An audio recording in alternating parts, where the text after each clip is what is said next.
Donc bonjour internet. J'ai déjà fait plein de présentations, j'ai déjà fait plein de vidéos, mais en fait, c'est pas vraiment ce qui me plaît dans ce que je fais et surtout qu'est-ce que je veux dire?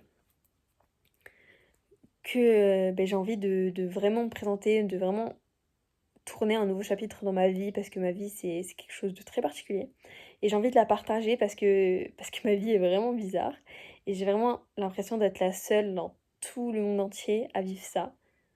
Parce que en fait, tout simplement, j'ai fait plein de recherches, sur ce que j'ai. Bon, évidemment, je vais vous expliquer, hein. Mais du coup, j'ai fait plein de recherches sur ce que je vis, ce que j'ai, ce qui est tout ça et j'ai l'impression d'être vraiment la seule. J'ai jamais vu d'autres vidéos de personnes qui parlaient de ça, donc bah, je vais être la première, voilà. Donc pour commencer, je me représente, du coup, je m'appelle Lila, j'ai 18 ans et je vis entre la France et un autre pays et je ne dirai pas le nom de ce pays, enfin pas pour le moment, j'ai envie d'attendre avant de le dire.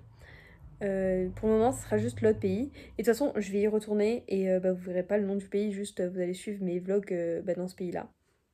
Vous allez pratiquement tout savoir, sauf ça. C'est juste le nom du pays, vous allez pas savoir. Bref, du coup, donc depuis 2 ans, je vis dans un autre pays. J'ai rejoint ma famille, tout simplement. Il y a juste mon père qui est en France et donc toute ma chambre, toute ma life ici en fait. Parce que je suis restée longtemps ici, du coup, bah, il y a pas mal de choses qui sont restées. Et je suis allée donc visiter mon père pendant les vacances d'été.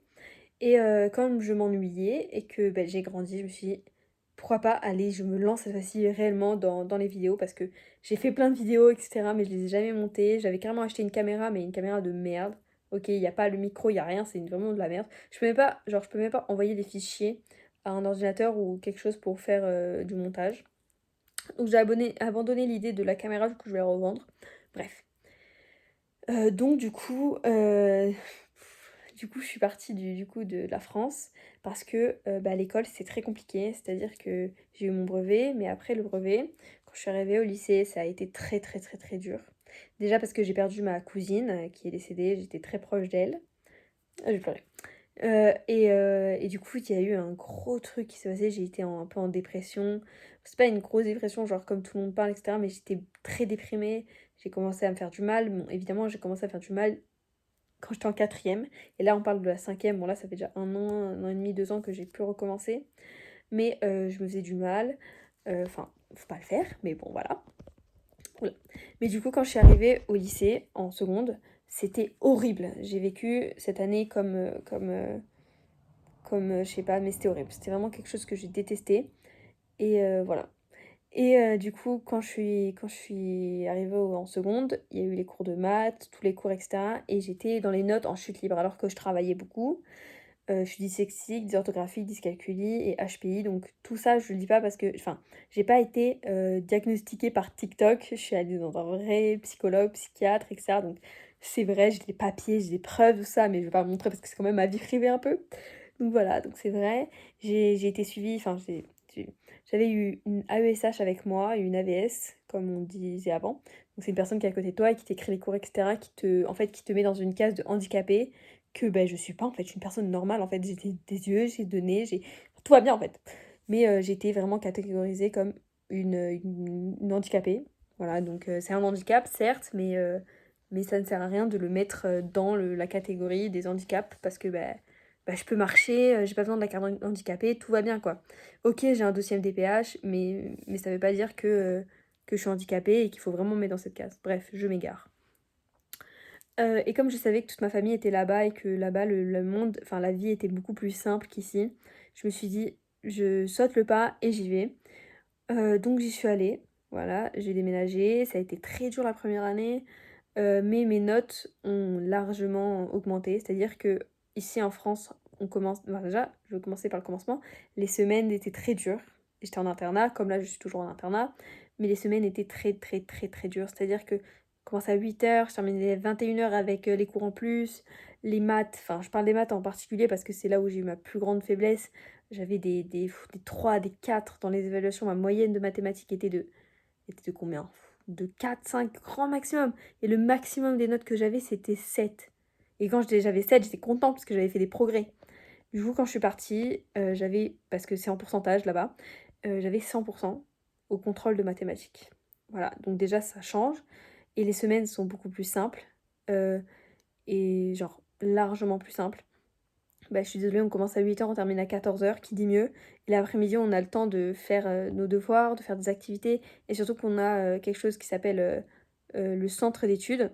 Donc en gros, on a des heures, on a une application qui nous dit des heures, de quand on doit y aller, donc on y va et ouh et on est avec des profs particuliers qui vont nous aider à faire nos devoirs. Ça dure, 45 minutes. Tous les cours durent 45 minutes, c'est pas 1 heure, c'est 45 minutes.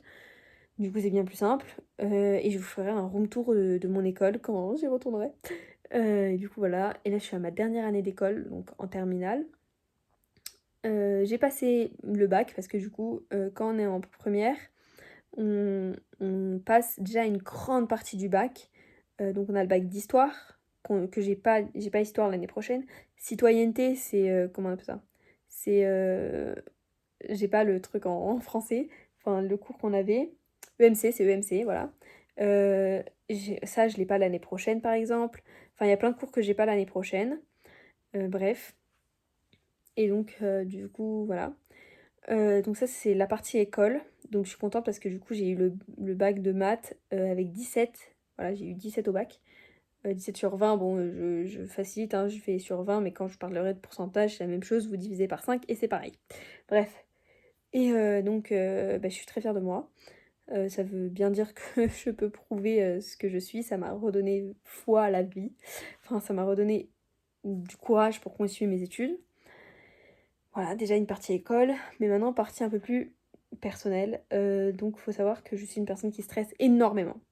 Mais quand je dis énormément, c'est-à-dire que vous avez jamais vu ça. Genre vous dites: «Ah mais moi aussi je stresse énormément», mais pas à mon point en fait.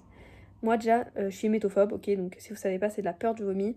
OK, mais c'est juste le fait de vomir que j'ai peur, c'est tout. Soit de voir quelqu'un, ça me dérange pas, mais j'ai peur d'attraper la gastro. Vraiment, c'est un truc que je veux pas en fait. Genre vraiment, je fais plein de trucs pour pas. Alors que je sais que c'est rien du tout, mais j'essaie de me mentaliser et me dire que c'est rien. Et je vais commencer des séances de psy parce que vraiment, j'en ai marre, ça me saoule. Bref, mais suite à ça, donc depuis que j'ai 7 ans, tous les soirs, donc c'est vraiment le soir en particulier, et que j'avais un peu mal au ventre ou n'importe, je marchais. C'est-à-dire que ça commençait à, je sais pas, 22h, 23h et puis je marchais comme ça. Je marchais. Et voilà, ça durait des heures et des heures jusqu'à ce que je tombe de fatigue totale. Voilà, et ça durait très longtemps. Mon père peut vous le dire que c'est vrai ce que je dis, que je raconte pas n'importe quoi. Donc je marchais, je tournais autour de la table. Voilà, je tournais, je tournais, je tournais. Et ça durait des heures et des heures jusqu'à ce que je tombe de fatigue, tout simplement. Et ça a continué jusqu'à là maintenant. Vous vous demandez, mais comment tu fais à l'internat? Ben en fait, à l'internat, on se couche tard et puis on discute beaucoup. Et quand je parle, ça me déstresse. Sauf que comme je suis H40 seule, sauf à l'internat, ben je stresse beaucoup. Là, par exemple, je suis en vacances. Mon père, il est là, mais bon, il est pas souvent là.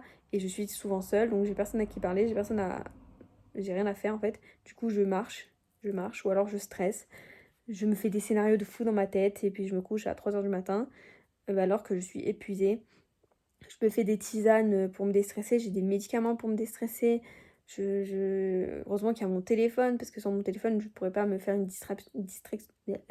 me changer les idées. Et donc voilà. Donc ça, j'ai jamais entendu parler, des gens parler de ça. Donc je marche beaucoup, beaucoup, beaucoup, je marche. Je fais des allers-retours comme ça dans ma chambre. Je me déstresse, je regarde dans le miroir si je suis pas blanche parce que bah, du coup ça va avec les symptômes de la gastro, etc. Mais bon, maintenant je commence à essayer de mentaliser, me dire que c'est rien du tout. Et puis je me suis dit un jour, t'as qu'à te faire vomir et tu verras que c'est rien en fait. Mais j'ai pas envie de précipiter les choses parce que voilà. Mais j'ai envie de vraiment guérir de ça parce que c'est insupportable, je ne peux plus en fait. Alors qu'à l'internat, quand je suis à l'internat, ça va, ça peut aller, genre je me sens bien. Mais là, je suis seule, je suis juste seule avec mes pensées, donc c'est très dur. Voilà. Donc j'ai tout dit, je pense. Si je j'ai pas tout dit, je dirai dans les prochaines vidéos. Voilà, tout simplement. Vous avez un peu une partie de ma vie, mais c'est tout. Voilà. J'ai presque tout dit. Voilà. Je réfléchis en fait si il y a des autres trucs que j'ai dit ou pas. Ma vie elle est vraiment pas intéressante, je vous jure, je suis vraiment genre une fille qui habite dans un autre pays, qui vit, enfin qui est pratiquement tout le temps seule. En dehors de l'internat, genre je suis tout le temps seule. Je suis fille unique, hein, de toute façon. Et qui a du stress bah, qui est fou, genre. Quand moi je vois les autres personnes vivre normalement, je me dis mais genre pourquoi j'ai pas cette chance de juste je vais dans ma chambre, j'éteins mon téléphone et je m'endors, enfin, bah non, ça se passe pas comme ça. C'est-à-dire je vais commencer à stresser, je regarde mon téléphone, enfin c'est une horreur quoi, je vous jure, c'est invivable. Bref.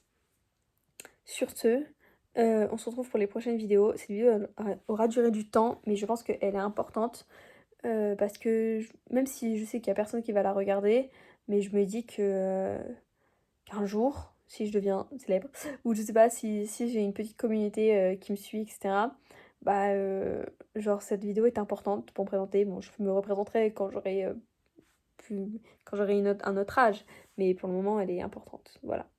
Du coup, bisous bisous. Vous aurez 2 vidéos aujourd'hui. Bisous bisous.